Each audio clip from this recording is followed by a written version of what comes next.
우리가 이 공부를 할 때 여기 있는 요 왼쪽 팔이 이 양궁에 활을 잡고 있잖아요. 이 근거가 굉장히 중요하다고 했었죠.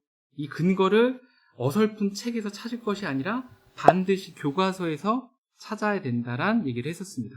그래서 뭐 마법 천자문이나 뭐 이런 뭐 공룡책이라든가 이런 것들을 읽어도 그다 학습에는 도움이 안 될 수도 있다. 사고력 수학 같은 거를 다녀서 그 어려운 뭐 사고력 문제를 풀었는데 그게 또 그다 수능이랑 내신에는 도움이 안 될 수도 있다. 왜냐하면 우리가 원하는 근거는 무조건 교과서에만 있기 때문이에요.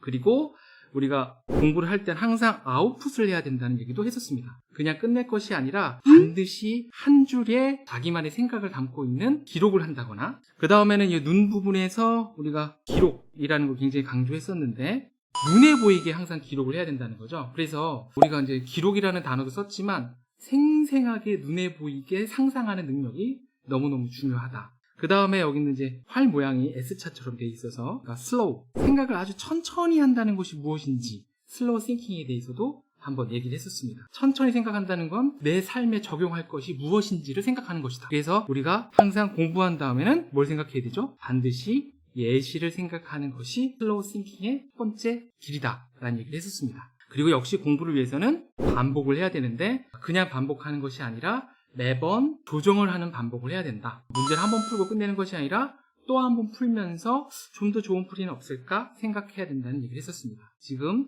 양궁에서 활을 잡아당길 때 어떻게 하죠? 여러 번 반복하면서 잡아당기잖아요. 한 번에 쏘는 게 아니라. 그래서 5번 반복에 대한 중요성도 얘기를 했었습니다. 그 다음에 6번에 있는 피드백이 있는데 여기는 이제 친구들이 응원하러 나왔죠. 근데 이 스케이트를 굉장히 빠르게 타고 가면서 양궁하는 장면을 응원한다고 했었습니다.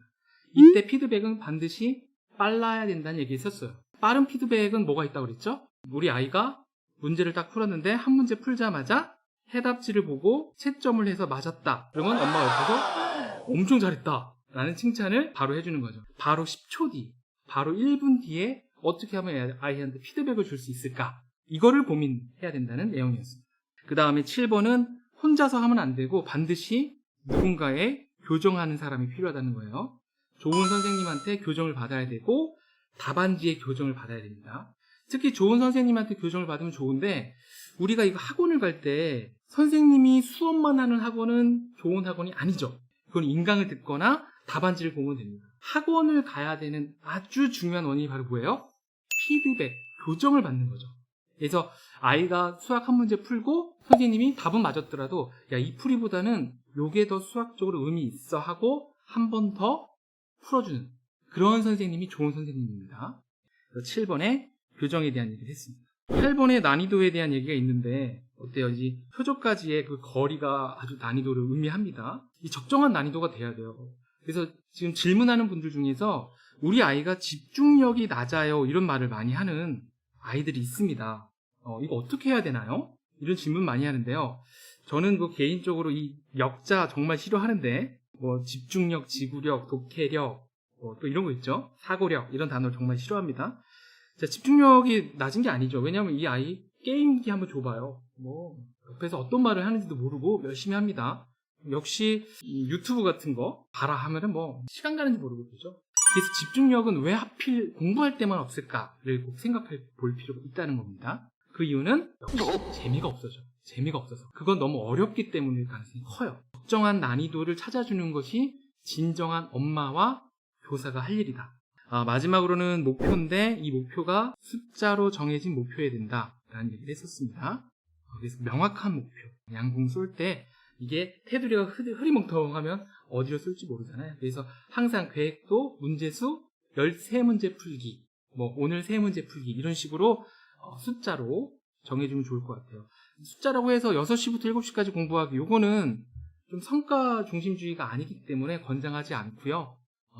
방금 제가 말씀드린 것처럼 3문제를 풀고 그 밑에 한 줄 요약을 쓰기 같이 정확하게 했는지 안 했는지를 알 수 있게 명확한 목표를 제시해야 됩니다.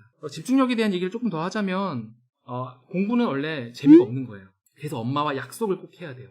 집에 오면은 30분 공부하고 그 뒤는 다 놀기 뭐 이런 식으로 딜을 걸어야 됩니다. 아주 조금씩이요.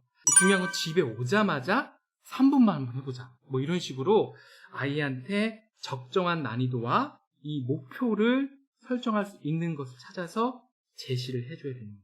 그래서 제가 이렇게 9가지 정도 이렇게 말씀을 한번 드려봤습니다. 앞으로 아이를 지도할 때 이 9가지의 기본기를 가지고서 항상 우리 아이를 뭐 사고력 수학을 보낼까, 영어학원을 보낼까, 뭐 이런 것들을 이 맥락에 맞는지를 항상 보시면서 결정을 하시면 좋을 것 같아요. 이거 소책자는 제 단톡방에 있으니까 혹시 궁금하신 분들은 단톡방 와서 다운받으시면 될 것 같아요.